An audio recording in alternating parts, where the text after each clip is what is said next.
Ang Diyos ay tapat at totoo. Ang Diyos ay laging ipaglalaban ka. Yang krisis mo ay gamit ng Diyos para matuto kang magtiwala. Wala hindi mo ginagamit ng buong husay ang iyong pagpapala. Gamitin mo ang iyong buhay sa kaluwalhatian ng Diyos. Tanging sa kaluwalhatian ng Diyos.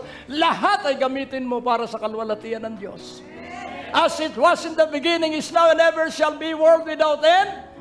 Glory be to the Father, to the Son, to the Holy Spirit. Mula sa panimula hanggang sa daigdig na walang katapusan, ano ang gagawin natin? Glory be to the Father, to the Son, and to the Holy Spirit. Nasa crisis ka, sabihin mo, glory be to the Father, to the Son, to the Holy Spirit. God is able to do exceedingly abundantly above all that you can ask or think, according to the power that is at work in us. Iniaangat ka ng Diyos.